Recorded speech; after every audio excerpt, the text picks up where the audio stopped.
Welcome back to the Healthy Skin Coach Show. I'm your host, Takashi, helping you get clear skin and preaching to the world why food is the ultimate medicine. Today, I have a really special guest with me. His name is Dr. Paul Clayton, and he is on Zenzino's Scientific Advisory Board and is a former chair of the Forum on Food and Health at the Royal Society of Medicine, and is currently a fellow of the Institute of Food, Brain, and Behavior at Oxford University. Thank you so much for joining the podcast, Dr. Clayton. Welcome, and I'm happy to be here. Let me just correct you on the Institute. Our president and my mentor is Professor John Stein, who is the Oxford Professor of Physiology, but the university structure there is a little bit different from what you find here in the United States. There are a number of institutions that nestle under the wings of the university and are affiliated with it in the sense that there is some of the staff have dual roles. But this is not exactly, and not strictly speaking, a university department in itself, which is a good thing for me because it frees me up to do a lot of other things. Partly academic. I work with research groups in different countries of the world, and I'm just about to publish a study which was done with some really excellent South Korean scientists. But in the last few years, I've published with Hungarian research groups, with Australian research groups. I have the luxury of being able to pick and choose, do what interests me, and to move very freely around the globe and between different disciplines. What are you currently researching right now? Where to start? There's 4 projects I'm currently involved with, and one of them is the development of a novel antibiotic, which is completely unlike any other antibiotic that has been developed so far. It is in fact derived from the workings of the innate immune system. And because it is a mimic or an amplification of an endogenous defense system, it works extremely well. It kills off pathogens, the bacteria that you don't want, and it has no effect whatsoever on commensals. So there is no adverse effects at all. Even more interestingly, this is an active which also has the ability to act as a viristat. So in other words, it will treat viral infections as well. We can kill microbes fairly easily. Killing viruses is another thing. You probably can't kill them because they're probably not really alive. They're on that borderline between organic and inorganic structures and organizations. But what we can do is utilize this tool, which, as I said, is derived from the innate immune system, and it produces a set of mild oxidizing agents. Now, let me take a step back. Most of our defenses against bacteria are cellular, not all, but most of them. Most of our defenses against viruses are chemical rather than cellular. You can talk about NK cells, you can talk about B cells, but they're not very effective, and they only get involved very late on. It is these mild oxidizing agents that the innate immune system is capable of making that degrade viral structure and then prevent re-entry into a new cell, multiplication, and then reinfection. It stops that cycle. And oddly enough, I'm not an American citizen. I don't have a dog in the American electoral fight or Civil War Mark II, however you want to think of it. But Donald Trump, who's an interesting guy, when he was talking about using bleach to treat people with COVID-19, actually, I had spoken to some of his advisors, and what he was referring to with the bleaches that you make yourself internally. Now, it turns out that we can reproduce that activity in an ex vivo model, which you then ingest. And so he was actually technically correct. He didn't express himself very well. I don't think he's a very articulate man, but he was actually touching on something that is very substantial. This is now going into a clinical trial in an EU member state, and we hope to be reporting on this within the next 6 to 8 weeks. One of the things I'm interested in, but there's lots of other things. Sure. Yeah, I would love to know what your thoughts are on the current, the global pandemic that's going on right now. And I just saw the news today that the cases keep rising and rising and rising. Although the number of deaths have fallen, it seems like the entire year will be just in lockdown. If we decide that that is the correct strategy, which I don't agree with. I mean, you hear people saying it's just the flu, bro. And actually, that's pretty much what it is. If you remember the Hong Kong flu in 1968, oh gosh, I can't remember the numerical assignation of the virus, but over 100,000 Americans died of that. And there was no lockdown. Americans used to be tougher, made of stronger stuff than they are now. Now people see or hear about this new virus that has a mortality rate of about 0.04%, and that almost exclusively in a very specific subgroup, that is people who are elderly with comorbidities. Most other people are going to be just fine. And yet we're running around like chickens with our heads cut off. And this principle of general lockdown is, through the damage it's inflicting on the economy, on people's livelihoods, on people's lifestyles, will probably end up killing more people than actually died from the COVID virus itself. Now, to give you an idea of how likely I personally take the COVID virus, when the warnings were issued that all transatlantic flights into America were going to be stopped, I was in Tatarstan. And I had to get back here for various reasons. And so by hook or by crook, I worked my way very quickly across country to Moscow, and then finally got onto a plane, which landed in JFK, I think an hour or so before the deadline. So I just got into the United States by the skin of my teeth. And I had already looked at at some of the COVID data, and I had come to the conclusion that if your innate immune system was working properly, you were going to be okay. If you look at the time course of the development of the disease, for the first 12 days or so, you have a viremia. That is, it's in the nose, the back of the throat. You might have a sore throat. You might have some congestion, a headache, a slight temperature. And at the end of those 12, maybe 12, 13 days, most people, if they have any symptoms at all, they go left and they recover. You have a smaller percentage who turn right and become more seriously ill. At that point, you need to look at different strategies. But given that time course, it's very obvious that what is making sure that you go left in the majority of cases is your innate immune system. The adaptive immune system hasn't been able to get to work yet. It takes longer than that for the adaptive immune system to get its boots on. So it's all about the innate immune system. And if you look at it even more carefully, what you find is that it's down to these 4 chemicals that the innate immune system makes that are able to interfere with viral cycling. And I was prepared for that, because when the World Health Organization, I think 3 years ago now, came out with disease X, that was the name for their placeholder name, basically, for a disease that didn't yet exist, but it was going to be zoonotic. It was probably going to be viral, because given current trends, that's what we would expect. And this was a particular zoonotic infection that combined high transmission rates with high virulence, the Andromeda strain, if you will. And so I designed a formulation which was called Extend, and which provides all of the micro and phytonutrients that you need to ensure that your innate immune system can make all of these defense compounds. It's quite an interesting list, and at least one of them is very atypical. And I'd been taking that because I was just checking on tolerability, and just in general, I travel a lot. I live a pretty hectic lifestyle, and I wanted to make sure my immune system was working correctly. So I touched down at JFK, and then there's a whole bunch of other airports before I can finally get to where I'm going, which is down in the southeast. And I didn't wear a mask. I didn't wear gloves deliberately. I didn't worry about hand-to-mouth transmission, and I didn't for the next couple of weeks, because I thought, well, the odds are this is so infectious. Either I can go and meet it now, or it's going to come and find me later on. And I think I'm about as well defended now as I'm going to be. Sure enough, I picked up the virus, was seropositive. I had a mild headache, a little bit of fever, sore throat for 7 or 8 days. I mean, it was nothing. I've had worse hangovers, although not since I was at medical school, and that's a long time ago. And it was really no big deal, no lasting ill effects. And within, as I said, 10 days, I was running again. I run middle distance. That's only a single case history. And given the variability of the disease, a single case history has really no value, no scientific value at all. But it kind of confirmed in my own mind that if you're well defended, if your immune system has what it needs to defend you, you are likely to come off pretty well. Now, statistically, I should not have done as well as that, because I am in a high-risk group because of my age. So I'm 70.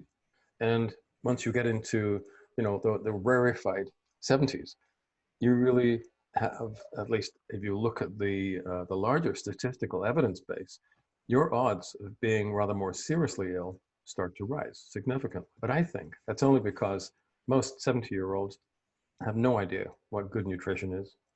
They have terrible nutritional status, particularly if they're living in North America and eating the standard American diet, the SAD, the SAD diet. And it is the same diet that makes people obese. It is the same diet that creates those comorbidities and constitutes and creates the profile of person who is most likely to be badly affected by COVID-19.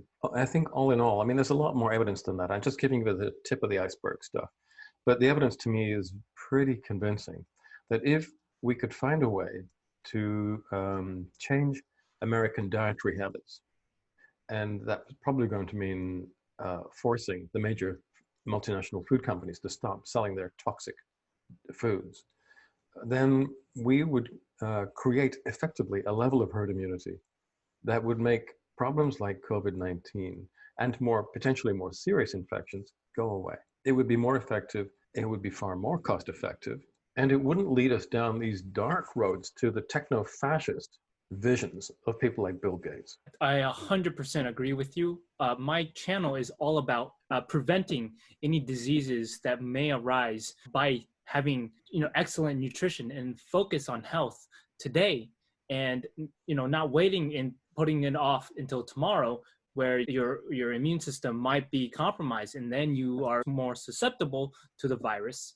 And it's unfortunate because over 100 million Americans are diabetic or pre-diabetic, and a lot of these deaths are coming from patients with existing conditions like diabetes or they are overweight, which causes more likelihood of cytokine storms to happen inside the body that does end up killing these patients. We're not focusing on preventative medicine. We're not focusing on nutrition that can help strengthen our immune systems. Over 90% of Americans are vitamin D deficient or insufficient, as well as omega-3 deficient or insufficient. And all these are very important nutrients that we need in order to have that strong immune system. One of the things that the American diet does, and we talk about the American diet, and it is probably worse than the diet in any other OECD nation, but only in degree. For example, the North Americans typically are consuming now between 60 and 62% of all of their calories in the form of ultra-processed foods, which is quite staggering. And these ultra-processed foods are calorie dense, they're nutrient light, and a diet that consists of that much ultra-processed food is a diet that will inevitably cause chronic inflammatory stress, dysbiosis, type B malnutrition, and accelerated aging of the immune system. You've got 4 major drivers of disease right there. And when you add in a relatively sedentary lifestyle, which most people living in cities and towns follow, you can factor in insulin resistance. These are the 5 subroutines that very, very directly lead to the multiple pandemics of chronic degenerative non-communicable disease that are currently overwhelming the American healthcare system. Now, you're a little bit further down that slope than we are. Britain being the 51st state also eats a lot of ultra-processed food, not quite as much as you do. For us, it's about 52%. Australia is about that same level. And then you have countries like Ireland, Finland, Poland, and I think Germany might come in there, who are creeping up to between around 42 to 45%. But the more of these ultra-processed foods you eat, and the evidence is really, it's a little bit circumstantial, but as a whole, it's very convincing.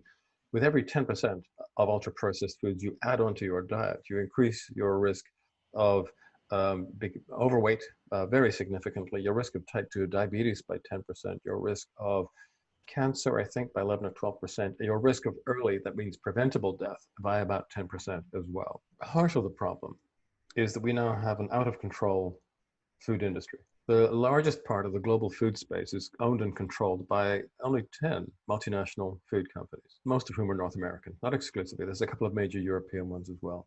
And they are now selling such toxic foods that they are collectively responsible for making more people ill and killing more people than the tobacco industry. That is how extreme the situation now is. Now, it's difficult to prove that case. Connecting the dots between tobacco, lung cancer, and other pathologies, you had 2 fantastically good surgeon generals here in the United States who developed that, the reports that ultimately led to the restriction of advertising of cigarettes, the health warnings that are now placed on packs, and all of the rest of that. Because you're talking about a relatively simple input and some fairly clearly defined outcomes. The problem with the food, the equations are more complex because nobody has to smoke, but everybody has to eat, right? And you're eating a lot of different foods, and the pathologies, the subroutines that this terrible diet creates manifest in many, many different ways. It's more difficult to make the case.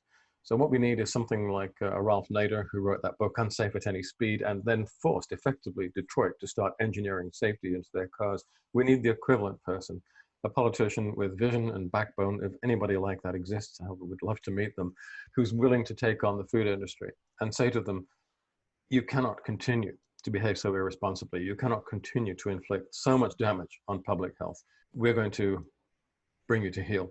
And you have to start designing foods which are not toxic, which people will still like to eat, which aren't outrageously expensive, but which are not as destructive to individual and public health as the products you're currently offering. But that's a political step. I would say that the hurdles between where we are now and better health, individually and collectively, I think that the scientific evidence now exists to make that possible. The major obstacles are, they're political, they're economic. Yeah, unfortunately, the lobbyists have so much control over politics now. It's unfortunate because nutrition isn't really taught in schools, and it's not even taught in med schools. So doctors don't really use food as medicine. They use, they turn to drugs because that's what they're taught. And so even, doctors aren't aware of how powerful food can be as a source of healing, but it's all backwards in this healthcare system. Yeah, but it's the healthcare business, and the emphasis is on business.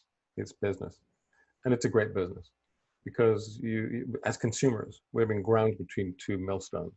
On the one hand, you have this food industry, and a kind of this very narrow agricultural base that we've created through industrial agriculture, which stuffs everybody full of wheat, corn, and soy, with other things put in on the top. And these find their way into all of the ultra-processed foods. As I said, it creates chronic inflammatory stress, it creates dysbiosis, senescence, immunological senescence, and type B malnutrition, and makes people ill.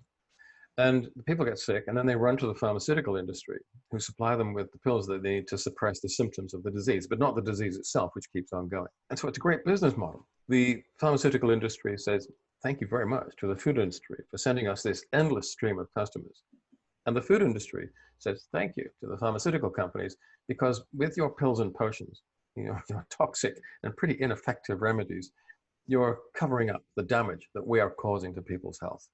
And here we are, consumers, powerless, and I would say largely uneducated as to these matters, being destroyed by these two opposing forces, which are actually in bed with each other. Because if you look at cross-ownership, you find that there is a great deal of cross-ownership between those two industries. When I suffered from severe eczema and was able to heal using food as the ultimate medicine, I kind of discovered this passion in me to spread this message to the world, because I know I'm not the only one suffering from eczema. There's 30 million Americans suffering from eczema. There's 50 million Americans suffering from acne, and around 8 million Americans suffering from psoriasis. So I started to focus on skin, but when I uncovered the layers of everything about nutrition, about skin, about health, I'm like, everything is interconnected, and I can help so many people just by spreading awareness and educating people. And one of the things that I discovered was there's an omega-3 deficiency problem in the United States, and it was a Harvard research article that I read that said on average 96,000 Americans die each year from an omega-3 deficiency, and that can be tied to so many medical conditions. So I know that paper. I wouldn't put too much weight on it. I think omega-3 depletion has been a contributory factor, but to say that it is responsible directly for those deaths, I think that's not true. And the reason why I think that's not true is that we know that while the average omega-6 to 3 ratio in Europe is about 15:1, and here it's 25:1, and I do see a lot more chronic inflammation here as a result. In other parts of the world, the ratios can be 100:1 or even higher, and people aren't necessarily unhealthy. Now, I'm thinking specifically of India. And I've spent quite a lot of time in India. I've worked there. It's a continent that I really like. It's a bit ridiculous to say that you like a continent, but I like Indian culture. I feel very at home there.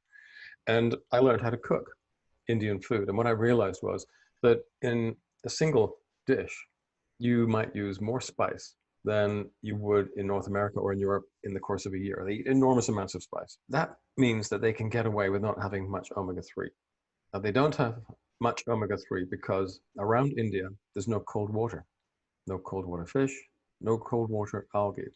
So there's really no long chain omega-3s in their diet at all. So they have terrible ratios. I mean, very, very high 6-to-3 ratios. But if you look at the cascade of events that characterizes inflammation and that leads to tissue damage, you can stop it at the top by getting the 6-to-3 ratio right, but you can stop it lower down by using lots of polyphenols, which are in the spices.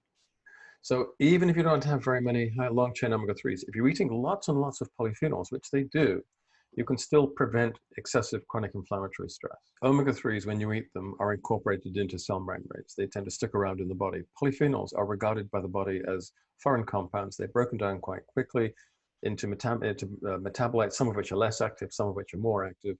And it kind of depends on your microbiota as well. It's a very complex series of interactions there. But you tend to break them down and excrete the breakdown products fairly quickly. They don't stay in the body. So you have to eating those spices every day. You can get away with not eating oily fish, for a month or so, or longer.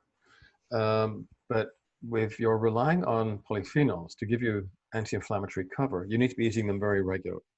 Now, what is happening in India is this. They have very high 6-to-3 ratios to start with. And now, in the cities, you've got a generation of kids who want to be really hip, which means they're working in IT, they're working in design studios and all that kind of thing. And what they want to do is to be more Western. So they're eating a lot of Western junk food. Pizza Hut, McDonald's, all the rest of that crap is over there now. The kids are eating that. Remember, they have no omega-3s to start with. Now they have no polyphenols either. And what is happening is, for them, they're getting really sick. They're aging more rapidly than their parents. Many of them are dying before their parents. This is a mess. It's really harming Indian public health. And the Indian government doesn't quite know what to do about it. I think the answers are fairly obvious. But the problem is finding someone who will listen to that and find a way to implement it in practical terms.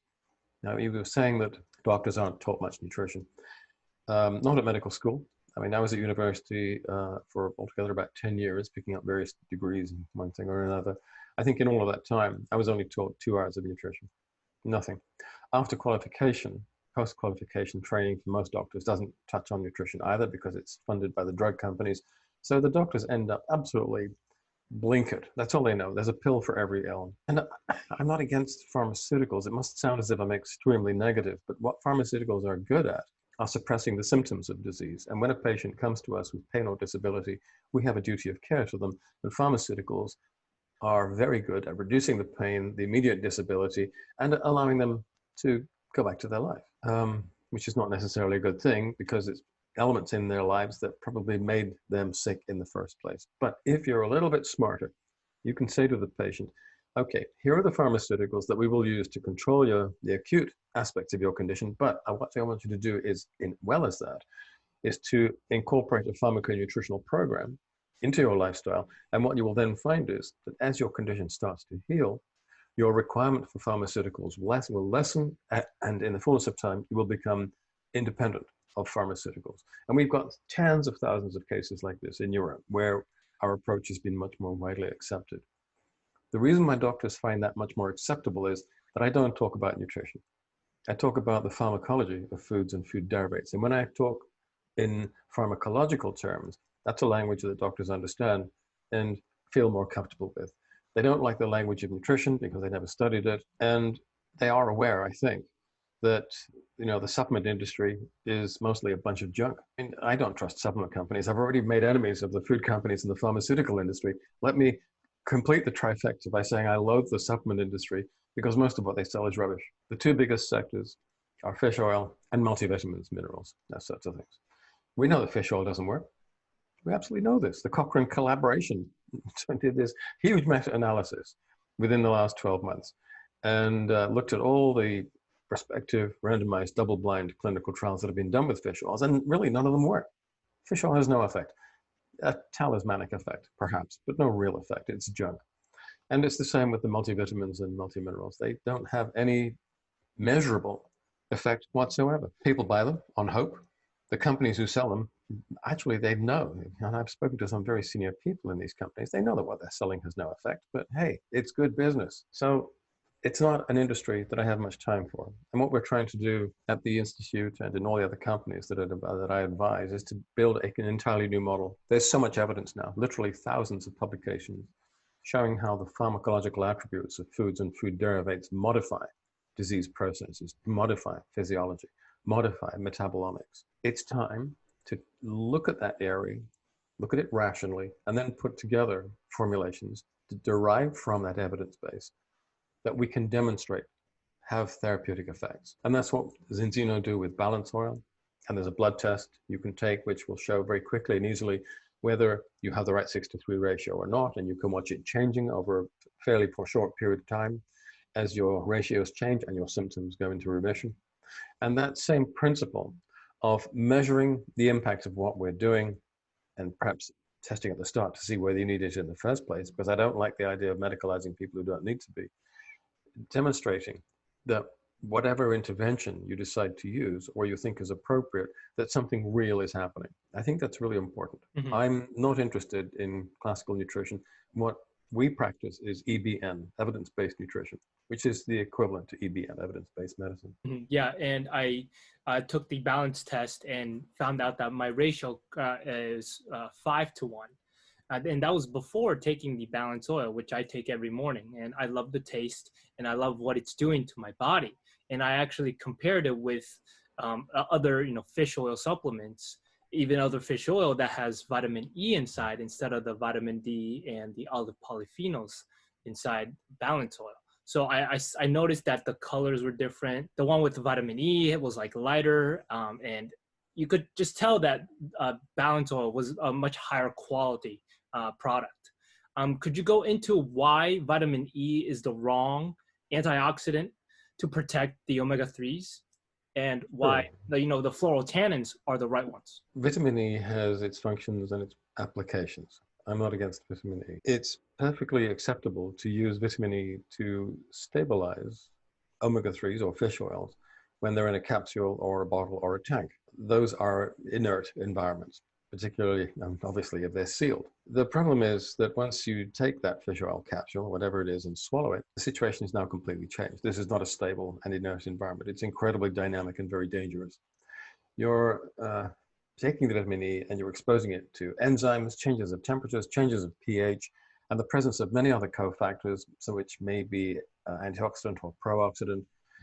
And that fish oil has got a long and very dangerous journey to take.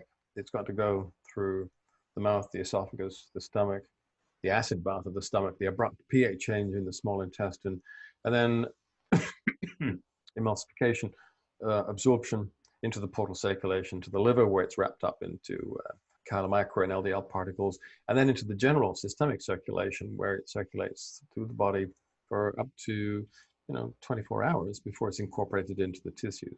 Now, first of all, vitamin E doesn't always stick with the fish oil. So the fish oil is left unprotected. More significantly than that, under a range of conditions, vitamin E becomes pro-oxidant. And it does so, for example, in the presence of free iron or heme or porphyrin groups. So hemoglobin, myoglobin, or their breakdown products will flip the E into being pro-oxidant. Now, if once you take the vitamin E, you've got, let's say, a buccal ulcer, a peptic ulcer, if when it gets into the circulation, the systemic circulation, and it's passing through the lungs, if you have a respiratory tract infection, under those conditions, the vitamin E is being forced to become a pro-oxidant. And so it's not being a chaperone anymore. It's actually breaking the omega-3s down.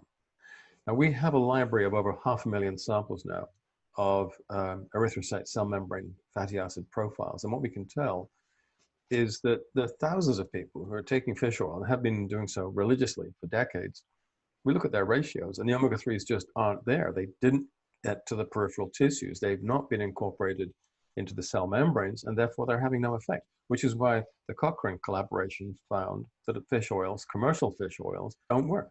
Then you have to step back from the detail and think, well, hang on. We know that eating fish is healthy. Eating oily fish is very healthy. The Danish physiologist Bang and Duerberg, who did the original work in Greenland and looked at the clinical picture of the Inuit Greenlanders, got some things right and some things very wrong. They didn't know that those people have certain genetic specialities which make it easier for them to deal with such high amounts of lipids.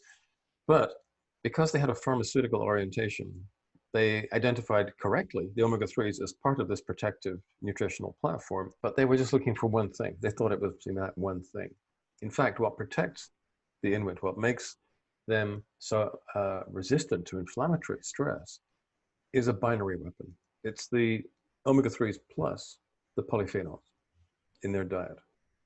Now, to find out how that works, you have to go right back to the bottom of the marine ecosystem. The food pyramid, well, the food chain, starts with plants or marine algae in the oceans as it does on land.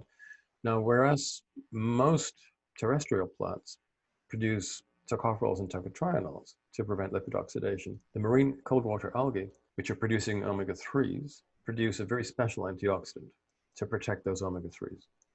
And they're called fluorotannins. They're a condensed polyphenol. And this explains, the huge data mismatch, because you think, well, how could the omega-3s get all the way from the marine algae to the krill to the pelagic fish, the lard-fish, the marine mammals, and the Inuit over a period of 12 months or more? How could that be when these omega-3s are so fragile? And you can see that for yourself if you take a vitamin E fish oil capsule and empty it onto the palm of your hand. Within a minute, you can smell it starting to oxidize, whether the vitamin E is there or not. So how could these fragile molecules travel over such long distances and over such long periods of time and arrive at the apex predator, the Inuit, intact? The answer is very simple. It's those fluorotannins. They sit so tightly together with the omega-3s that they never separate. They travel with the omega-3s through the entire marine ecosystem. You never find the omega-3s on their own. They are always combined with these chaperone antioxidants. So it's this combination of omega-3 and lipid polyphenol, lipid-soluble polyphenol, that is consumed by the krill, gets into the stomach of the krill, into its tissues, into the stomach of the pelagic fish, into its tissues, into the stomach of the larger fish, and into its tissues, and so on and so forth, until the omega-3s and the fluorotannins arrive in the diet and then the bodies of the Inuit islanders. And when you look at the body fat of the Inuit, what you see, first of all, is it's an interesting color. The body fat of an American would be whitish, pale cream. If they've been taking a lot of beta-carotene, drinking a lot of carrot soup or taking beta-carotene supplements, it might be slightly orange. The body fat of an Inuit is brown because fluorotannins are brown. And that's why the seaweeds that make the fluorotannins are brown. They're brown marine algae. All we have done is to reproduce that. We've taken an analogous lipid-soluble polyphenol, not from seaweed, but from olives, because that has certain other characteristics that we find very interesting. We combine that with the fish oil. And what we have is not, strictly speaking, a fish oil in the commercial sense. It is more like the liquid version of a fish, of an oily fish. What we see using the dried blood spot tests is that very quickly your 6:3 ratios in your cell membranes start to decline. And as they decline, the symptoms of inflammatory disease do as well. It's just a beautiful symmetry. It's a beautiful convergence of different sets of data, and they fit perfectly. And I've studied the mechanism of action behind the omega-3s and how the EPA blocks the omega-6 downstream effect into converting into arachidonic acid, which then has the downstream effect of converting into inflammatory chemicals called leukotrienes, specifically B4, and prostaglandins E2. Now, to the viewers and listeners, if you have too much of these leukotrienes and prostaglandins, your cell membranes and your cell nucleus, your entire cell becomes inflamed. And so when you have too much inflammation of the cells, that leads to pretty much every medical condition you can think of. And so it really starts with your cells and reducing the inflammation in order for me to heal my skin and heal my eczema.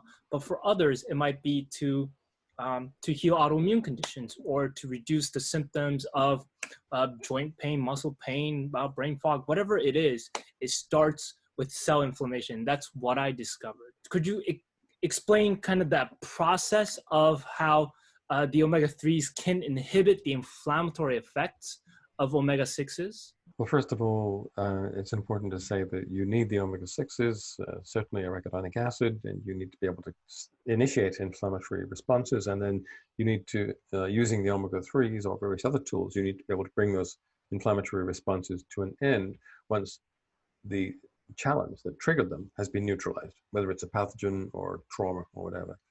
So we're not against inflammation. What we are against is excessive and chronic inflammation. Now, you're right when you say that a lot of the machinery which culminates in an inflammatory reaction is taking place inside the cell. But that in itself is not what causes tissue damage. That is not what leads to chronic degenerative disease. It is what happens outside the cell that is critical. If you take an immune cell, it could be a macrophage or a neutrophil or whichever one you're looking at.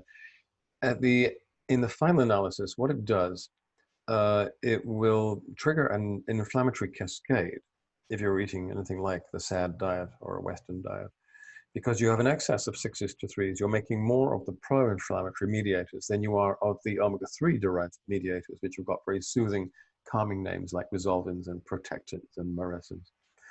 And that leads to the immune cells then start to release little particles, lysosomes and exosomes, which contain all kinds of information and structures and chemicals. But they also contain, if you've got this very high 6-to-3 ratio, a group of enzymes, two sets of enzymes, proteases and matrix metalloproteases. Now what they do is they destroy the extracellular matrix, which is this three-dimensional mesh of microfibers that holds all your cells together. It's the kind of a soft skeleton, if you like. And it's essential because it holds all your cells together in the correct orientation so they can speak to each other and function collectively and coherently as a tissue or as an organ. If you're eating a healthy diet and you're eating lots of polyphenols, those polyphenols block the enzymes and they actually downregulate the genes that express them. If you're eating a good 6-to-3 ratio and you've got the polyphenols, you really don't have any chronic inflammatory stress at all. You can still mount an inflammatory reaction to a threat, which is good, but you don't have chronic inflammatory stress. So you don't really have much chronic degenerative disease. The problem is that not only have our intakes of omega-3 declined, but our intakes of polyphenols have as well. So both the first part of the sequence and the second part of the sequence in most countries, most developed countries, they're both overheating, leading to continual release of these extracellular matrix metalloprotease enzymes. They're breaking down this three-dimensional mesh of microfibers. So you've got 14 types of collagen, you've got elastin, you've got various cellular adhesion proteins which stick the cells onto the matrix, you've got various amino sugar polymers, and the matrix metalloproteases break down all of those microfibers. And as those microfibers break down, all the bad things start to happen. Your cartilage starts to degenerate. You move towards osteoarthritis. Your bones start to disintegrate. You move towards osteoporosis. I should say it's the osteoid in bone that's broken down with these enzymes. In the skin, and you can think of aging of the skin as a kind of a chronic degenerative disease, it leads to the destruction of the matrix, erosion of the matrix, the kind of erosion of a landscape, if you will, leading to thinning of the skin, loss of tensile strength, elasticity, hydration capacity, and the formation of wrinkling, and in short, all of the epiphenomenology of aging skin. If you get it right, if you stop chronic inflammatory stress, then aging of this sort simply does not occur. What you're left with is intrinsic aging. There is some intrinsic aging which is due with, which I don't really get into very much, but the bulk of the aging that we see in most people is extrinsic.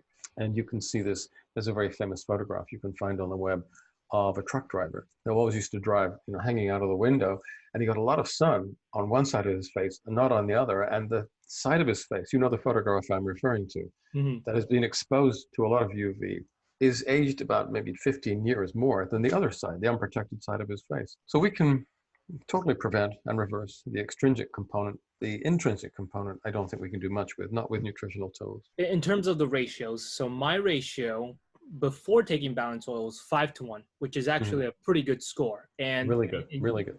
And you said the healthy ratio, a healthy range is 4-to-1 to 2-to-1. And I know the average American is, inflamed at 25 times to 1. And people who take omega 3 supplements, the standard ones, are still inflamed at 16:1. Now, I know our ancestors actually had a 1-to-1 ratio. And so in my mind, I was like, let me try to, get it down to 1-to-1. But you emailed back saying that that could actually be harmful as well. Could you kind of describe why a 1-to-1 ratio can be harmful? I'm not convinced they had a ratio that was as low as 1-to-1. I think they were probably below 5-to-1, but I wouldn't really want to try to be more specific than that because the data, it doesn't really exist. It's based on guesstimates. It's based on diets of vestigial cultures. And there's, there's reasonable evidence to suppose that it was probably below 5-to-1 and quite probably between 4-to-1 and 2-to-1, but we can't really be 100% sure about that. I think that's probably a healthy ratio, particularly if you're also eating large amounts of polyphenols, which in vestigial cultures they tend to do. At that point, you're still capable of mounting an acute inflammatory response, which is great, so you're not offended, but you don't have chronic inflammatory stress, so you don't get much degenerative disease. And we found that in our analysis of the mid-Victorian blue zone. But if you take things further and you start drinking so much of the omega-3s and the polyphenols that you bring the ratio down below 3-to-1, 2-to-1, 1-to-1, you will get to a point where you will become immunocompromised, and you will also probably start experiencing blood clotting problems. Now, when Bang and Doerberg were first looking at the Inuit islanders, they saw a relative freedom from chronic degenerative disease, but they also knew that if one of these islanders experienced physical trauma, they would very likely bleed out, almost like hemophiliacs. And there were a couple of cases where when Western food started to come into Greenland for the first time, they were being exposed to a lot of sugar. They hadn't yet really discovered oral hygiene. So their dental health went very steeply downhill. And they would come over to Denmark, Greenland was a Danish colony, to have tooth extractions. And they would bleed out. They would exsanguinate in the dentist's chair after an extraction. So I'm just saying to you, be cautious. If you start noticing bruising appearing spontaneously in your arms and legs, that is nature's warning to you. That's saying you're going too far. Cut down on your intake of those omega-3s. Sometimes I push myself a little too far in trying to achieve longevity because I'm also a biohacker at heart, and I'm trying to do everything I can to, extend my life to, 100 years plus. So, yeah, that's a very important thing to remember, and I will definitely keep that in mind. But yeah, for the listeners and viewers, I'll put the links in the description box, but you can get your omega-6 to 3 ratios tested using Zenzino's balance test. And it just takes a drop of blood from your fingertip and you put it on a piece of paper and you ship it in. And within 2-3 weeks, you'll get your results back. And it has your ratios and what products are recommended based on your ratios. And hopefully your ratio is in that healthy range of 2-to-1 to 4-to-1.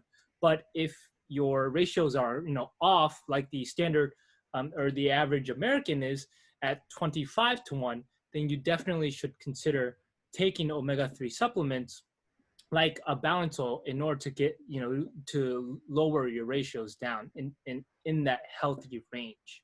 So I'll put the links in the description box below. There may sometimes be a rationale for really being aggressive and bringing the 6-to-3 ratio down very, very low indeed, if you have an active disease state. So for example, with autoimmune disease, what is going on there is that your immune system is attacking organs in the body. Might be, the beta cells in the islands of Langerhans in the pancreas, or it could be components in the joint capsule, or it could be something in the thyroid. Those are 3 very well-known types of autoimmune disease, but there's about 100 of them, very interesting, very diverse. And they all consist of tissue damage being driven through chronic inflammation, localized chronic inflammation. And you can use this tool to bring down the 6-to-3 levels to a point where the immune system can no longer attack the target. And this is something that happened to me about 11, 12 years ago. I developed Graves' disease. I've been going through an extraordinarily stressful period in my life. And I was told by my doctors, well, okay, we'll have to remove the thyroid and you'll be on thyroid replacement hormone therapy for the rest of your life, which is, fine, it's acceptable, I suppose, but I didn't really want to do that. So I took a very early prototype of balance oil and stopped the immune reaction and kept it really on hold for a period of, I think, 4 months or so. And at the end of that, I realized the autoimmune disease had gone into remission. I relaxed, ate less and less of the fish oil. My ratio started to rebound. I wasn't bruising anymore. And my immune system at that point had lost interest in its target. So I no longer have Graves. And the doctors at the hospital who treated me say, this is fantastic. We don't see cases like this. It's a bit of an anomaly. I mean, we've seen in the textbooks that this sometimes spontaneously goes away. Whatever you did, it was the right thing. And since then, I had the great good luck to meet some doctors in Boston who were actually using something very similar to treat patients who are presenting with type 1 diabetes. Now, obviously, this is a strategy that can only be effective if you catch the disease at an early stage. Because if it's run to the point where the target organ has been destroyed, then stopping the inflammation isn't going to have any effect at all. Yeah, when I was suffering from severe eczema, I knew it was immune related, even though it might not be considered an autoimmune disease. I knew my immune system was overreacting to something. And so I took the best food sensitivity test in the world and found out that it was actually tea that was making my immune system go crazy. So yeah, so the molecular structure of tea somehow didn't agree with my immune system, and my system was interpreting it as an antigen or a foreign invader, and so that's why it was sending signals, in the form of eczema. Now, I did study that psoriasis is an autoimmune condition. So I looked into what can reduce inflammation and help calm the immune system, and omega-3 was one of those things. And so when I discovered that, I looked up the best products in the world and came across Zenzino, and then I came across, okay, who designed the Zenzino product, and then your name came up, and that's how I discovered who you were. All right, I see. Well, it's been an interesting journey. I've worked for most of the big pharmaceutical companies at one time or another. I've worked for quite a few of the food multinationals, and so I know those industries from the inside. I've also worked as a government regulator, so in a way, I'm a gamekeeper turned poacher. I didn't like any part of that system, and I thought we must be able to do something better. From a public health perspective, we're in a terrible place right now, and there are so many people who are sickening and dying far too early. That's an enormous waste of human life, of human talent, of human energy. And I find it personally deeply offensive. And the thrust of my work is in trying to do something about that. So the educational programs, the formulations that I've had a hand in developing, it's all part of my insane plan to make the world a little bit better. Mm-hmm. Yeah. And I think we're both, doing something for the world and trying to help people understand, their health is the most important asset in their lives, and you got to start taking care of it starting today. There's no time to waste. And I really appreciate all the work that you've done, and I hope that I can do something similar for the world and sharing the message. I did have a question. So I love eating salmon every single day to get my omega-3s in, because I'm just a health nut like that. But what are the trade-offs between eating wild salmon? What's in your view, what's the trade-off between eating wild salmon every day and then potentially being exposed to some of the metals and the PCBs inside wild salmon? I think that probably the health benefits outweigh, and very considerably, the possible issues with heavy metal and PCB intoxication. Some people, of course, are particularly sensitive to those kinds of things. If you're concerned, I would say there isn't enough fish in the ocean, farmed or wild, to produce all the omega-3s that we think the human population currently needs. And that creates a need for bioreactors. Now, you can get omega-3s not from the fish. You can go to the seaweeds, the marine algae that produce the omega-3s. And some companies have been set up to grow algal farms. You fence off a part of the seabed, and you try and create conditions that will promote the growth of the right seaweeds, and you harvest and crop them, and then process the seaweeds. And that's one way of doing it. It's, in my view, not the best way. far more effective are the bioreactors. And this is like a polytube where you put the right marine algae in at the front end into a bunch of saline and you expose it to sunlight, and it liquid moves very, very slowly through many, many hundreds of meters of this tunnel. And by the time it gets to the end, the algae have matured and they're full of omega-3s. It's quite a trick, technically speaking, to break the algal membranes because they're quite tough without degrading the omega-3s. But there are now several ways of doing this. And because the whole system is enclosed, it's very pure. There's no contamination. You can control it very, very rigorously. And it's infinitely upscalable. And it's much more environmentally and economically sensible because you don't have to send fleets of trawlers out into the ocean where they may or they may not catch fish. And there's problems with fish stocks, whether you're overfishing or not. This is something you can set up on wasteland, on a brown site, for example, and create omega-3s without any limit. It is slightly more expensive at the moment than fish oil because not many companies are doing this and the product is not yet commoditized, but it will be. And because of the nature of this form of omega-3 generation, the prices will eventually fall below the prices of fish-derived fish oil. That's the future. Yep. And I'm looking forward to that future. But I got to say, wild salmon tastes pretty good. Oh, it tastes incredible, and I enjoy eating it every day. And my local grocery store actually has it cheaper than bigger chains, so I really appreciate that about my local grocery store. So I was studying the inflammatory pathways of cancers, and I noticed that LTB4 and PGE2, these inflammatory chemicals, were overexpressed in pretty much every cancer that I study: breast, lung, prostate, colon cancer. And so in my mind, I'm like, okay, well, you can eat foods that are high in arachidonic acid that eventually converts into LTB4 and PGE2. So if I wanted to prevent cancer starting today, why don't I just limit my intake of arachidonic acid? So I started to limit, eating eggs and eat, chicken. And I'm reactive to red meat, so I don't even, eat beef on a regular basis at all. But that's why I started eating salmon pretty much every single day.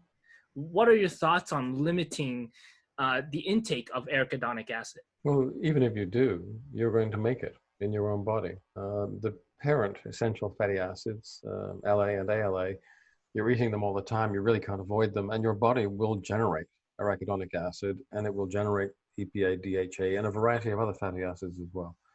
You need all of them.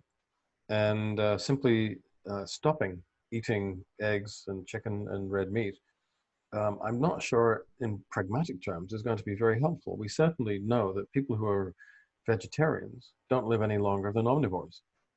Now, there may be reasons for that. I mean, I think there's other reasons for that. There's different kinds of vegetarians.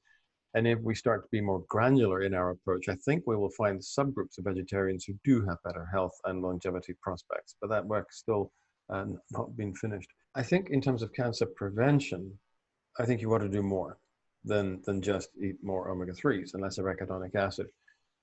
I think in terms of cancer management, dietary manipulation does have a role to play, because you can think of cancer as an inflammatory disease.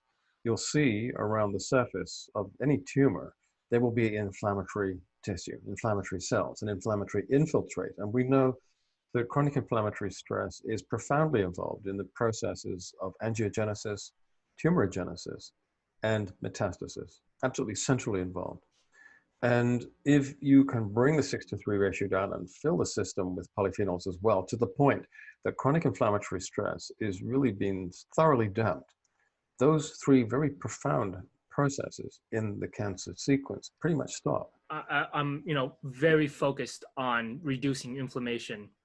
And I tell my clients there are two main types of inflammation: from stress and from diet. And I help them with both. Most people actually ignore the inflammation from stress, but stress, it just triggers so many autoimmune conditions.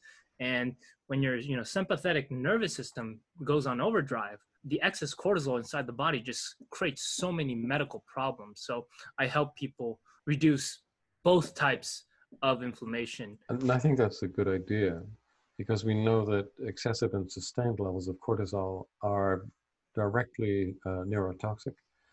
But we also know that they're immunosuppressive, and we also know that through a process of corticosteroid receptor downregulation or desensitization, that it does create an increased tendency to inflammatory reactions in various parts of the body. So a stress reducing program for the chronically stressed, I think, is a good idea. And that can take many different forms. It can be anything from meditation to gardening, or it could be using a xenohermetic. Ashwagandha, I think, has a role to play here, as do the ginsengs. I'm also very interested at the moment in crocus sativa or saffron. There's a really quite a lot of work now that this is a very highly effective antidepressant and anxiolytic, as effective, more as if not more, than the pharmaceuticals we currently use. Now, it works in a different way by improving resilience, which involves neuronal networks in the VTA, the ventral tegmental area, which is part of the hypothalamus. And the neurochemistry has been rather neatly worked out. And this is a pharmaconutritional tool that I like very much. I don't use it myself because I don't need to, but it's something that I recommend to other people who are suffering from stress. And it can be actually combined. It can be combined with a more traditional xenohermetic. The overall effects on stress reduction are very, very helpful. And I enjoy doing breathing techniques in the morning, and I do the Wim Hof method. And he was able to prove scientifically that his breathing techniques were able to reduce the inflammation and reduce pro-inflammatory cytokines by 50% and increase the anti-inflammatory cytokine IL-10 by, I think it was 200%, which was amazing. Just by controlling your vagus nerve and by breathing deeply, he was able to basically control his autonomic nervous system, which we never thought was possible. I'd love to know what your thoughts are on that. Years and years ago, I actually did this cold exposure thing myself. And I didn't take it as far as Wim Hof does, but I think it's probably about 35 years ago now. I was working in and around the Karolinska in Stockholm. And I went through this program of graded cold exposure because I was really interested at that time in brown adipose tissue and how to upregulate it. And there was a woman called Pirkka Huttunen, who at that time was one of the 4 international chairs of the Society of Adaptive Physiology. And she had done this beautiful work showing that brown adipose tissue, typically around the base of the great vessels and between the scapula and 1 or 2 other sites. You don't find it in anybody really during the summer, but in winter, you find it in people who work outdoors, not in indoor workers. And it's clearly inducible. And it isn't just something you find in infants. So I was interested in that, and I was interested in the metabolic sequelae to brown adipose tissue upregulation. So I went through this program of graded cold exposure, topped off with lots and lots of coffee, because caffeine is also involved in upregulating that system. And at the end of it all, I went down with a photographer to the docks in Stockholm. And in the background, there's a thermometer which is showing -10 degrees or something. And there was another -3 or 4 of wind chill. And I was wearing boots and boxer shorts, and while they took the photographs. And that's it. And the photographer was wearing a puffer jacket and woolen hat and everything. And he got cold before I did. It is just amazing how adaptable the human body is if you know how to trick these responses into functioning appropriately. Most of the time, we never explore the body's potential, but all of us have it if we choose to explore it and if we choose to utilize it. It's amazing what the body could be trained to do. Absolutely amazing. And Wim Hof, epitomizes that. Again, going back to my own experience, even in the winter, I would sleep with only a sheet under an open window, where the temperatures at night were dropping to -20, and I was perfectly comfortable. And I slept more profoundly better than I've ever done before or since, and my overall health was fantastically good. But my core temperature obviously was retained, but my surface temperature dropped to the ambient temperature. And I remember one night, my girlfriend at the time, she rolled over and touched me, and of course I was icy cold to the touch. And she was panicky. She thought I was dead, because she couldn't really detect a pulse either. And I was breathing only very, very lightly and very, very slowly. I was profoundly asleep, deeply, comfortably asleep. And so she shook me, and I had this sense of rising up through the depths. I remember it very, very vividly. And within within 6 or 7 seconds, I was back to normal. It is just, like I said, it is amazing what the body is capable of. The survival tricks and adaptations that the evolutionary process has engineered into all of us, and which so few of us take the time to explore. Yeah. And you, for one thing, you look amazing at 70 years old. Now, I would have guessed like 55. So Well, you're doing something right with your diet, with your lifestyle, and which leads me to the next question. What are some of your longevity secrets that you would like to share with the rest of the world? well, I'm not interested in longevity. I mean, what I am interested in doing is improving health expectancy. And if you can help people to be healthier for longer, life extension comes along on the heels of that. But it's not my prime target at all. What I do is I take various pharmaconutritional tools which are designed to remedy the structural problems caused by the modern diet. So I take these formulations which damp chronic inflammation, which normalize the microbiota in my intestines, which support and protect the immune system, and which trigger, amongst other things, mitochondrial neogenesis in my muscles, and act via AMP kinase to make sure that my body is constantly burning energy and keeping my muscles and tendons fit and intact. I also do all of those things and try to, be as healthy as possible. Because again, we only have one life, so we gotta be healthy, and it starts today. Only one life, as far as we know.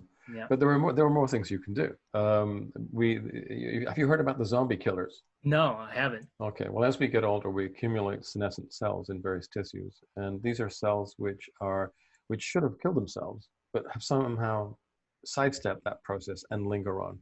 So they're no longer very functional. They're still using resources, and they start to become microfoci of inflammation, and they degrade the functioning and the efficiency of the tissues and the organs that they inhabit. And so there is this idea that if we could find a way of selectively killing off these senescent cells, we would improve the functionality of the overall tissue or organ. And there are some nutrients that do that. And there are some other nutrients that we can use to shake stem cells loose from their resting points, their mooring points in the bone marrow. They then get into the circulation and go to the tissues where the senescent cells have been killed and repopulate them. This is a very, I think, profound form of tissue regeneration. And it's something that I'm exploring at the moment. And one of the companies that I advise will be developing, I'm developing a formulation for them, which will probably be commercially available in the second quarter of 2021. Definitely will have my eye out on that product. I know that fasting helps remove senescent cells, and activating autophagy is very important for longevity. So I do intermittent fasting on a regular basis. And when I run out of groceries, I try to do a 2 or 3 day fast. I was wondering what, if you do any fasting and what your thoughts are on that. I enjoy good food too much. I love to cook. I don't buy processed foods or ultra processed foods. I like to work with produce and build from there. So I don't fast, but I don't think you need to, because not fasting is a kind of a stressor which triggers the upregulation of a number of proteins which we call alarmins, such as heat shock proteins, antimicrobial proteins, cestrins. There's different groups of them. And you can upregulate these by fasting, but you can also upregulate them by exposing yourself to extremes of heat and cold, and that's why the saunas are so good for you. And there's also various herbs which trigger exactly the same sequence of events, and this is where the xenohermetics come in. So we've talked about the Panax ginseng, we've talked about astragalus, Withania somnifera, Eleutherococcus senticosus, and there are some new adaptogens or xenohermetics that look very interesting at the moment, which have been shown to upregulate cestrin 1 and 2. So those are all compounds that I'm very interested in, and their effect on the body mimics the effect of fasting. Interesting. Yeah. I personally just, I've watched way too many videos on the benefits of fasting for me to quit fasting. No, you can do it. But as I said, there's different ways to achieve the same result. Definitely. Cool. Awesome. This has run for over an hour, and I just learned so much just speaking with you. Where can the viewers and listeners find your content? Probably the best thing to do would be to go to my blog site, and that is drpaulclayton.eu. That's drpaulclayton.eu. And when I don't have too many other things to do, I'll write a post there. I try and do something once a week or something like that. It's not very politically correct. People tell me there should be a parental guidance warning on the front page, and maybe there should be. But I just take the science and see where it goes, follow it down the rabbit hole, and whether that's going to interest someone or offend them, I don't really care about that. I simply go where the science takes me. Yep. Awesome. And I really love your blogs, and I learned so much on just reading them. So everyone who's listening or watching, check out his website, drpaulclayton.eu. Thank you, Dr. Clayton, so much for joining the podcast. And this was an amazing time, and I really learned a lot from you. It's a pleasure, Takashi, and maybe at some point we'll talk again. Definitely. Thank you so much. And as always, bye-bye. Taco is out.